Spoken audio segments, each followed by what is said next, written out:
Tô empolgado até demais que deixei passar um negócio aqui. Pronto, tô empolgado e a gente vai fazer a questão 102.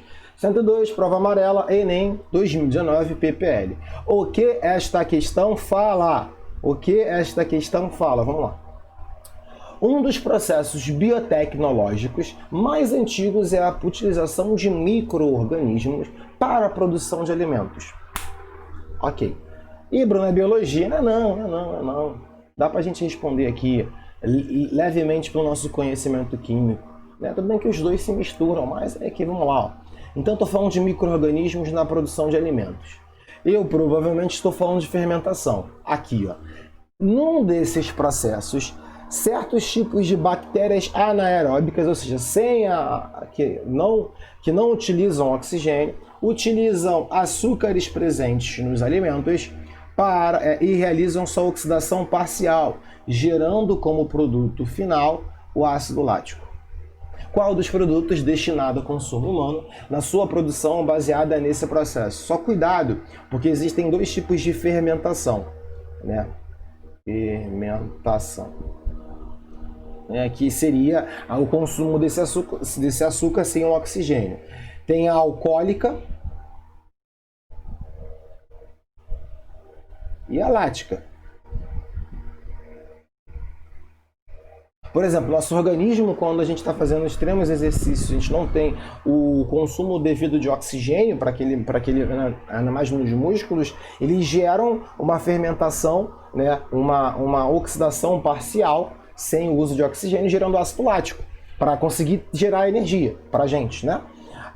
Não é a fermentação ou a produção de álcool. Agora, outras bactérias, principalmente as leveduras ali, a Saccharomyces, esqueci o nome daquela levedura, gera também o álcool. Se você pensar, por exemplo, na fermentação do pão, do vinho, e o próprio vinagre, que é o produto depois da oxidação do vinho, vou até escrever o vinagre, e da cachaça, você está falando da fermentação alcoólica. Você produz álcool. Bruno, no pão tem álcool? Não, né? Como assim não tem? Tem. Ele consome o açúcar para gerar gás carbônico e álcool. Só que aí você leva o pão no forno, você não come a massa do pão cru. E aí quando leva no forno, esse álcool é evaporado. Né? Por isso que ele estufa, né? A fermentação, ele estufa por isso. Tá bom? O vinho, principalmente, você produz o álcool, ali é o que você consome. Cachaça, você faz o açúcar da cana de açúcar, você também gera etanol. E esse etanol, você depois só destila. Né? Na cachaça ocorre uma destilação para aumentar a concentração do nível alcoólico. Ele fica para aumentar essa concentração. O vinagre é gerado da oxidação do vinho. O etanol que se oxida virando ácido acético.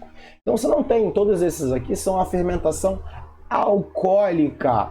O único que é proveniente, é um derivado também, vamos pensar assim, do leite, né, modo de falar, seria a fermentação láctea, o iogurte. O iogurte é um processo. Então essa é uma questãozinha que, a meu ver, na hora de olhar, é só você entender como é que é a origem dos alimentos, né, e quais são os processos destinados, principalmente essa questão de fermentação que a gente debate muito, a produção do etanol, por que a gente chama o biodiesel também, mas não é o etanol. O etanol, por que o etanol é diferente do petróleo? Porque você consegue produzir a partir dos açúcares. E aí você fala também da fermentação láctea diferente, é interessante. Questãozinha rápida, provavelmente você deve assistir essa questão em algum outro lugar de um ponto de vista biológico mais específico, mas eu quis dizer aqui direto ao ponto, mostrando algumas relações químicas básicas aqui para você, tá bom? Fui!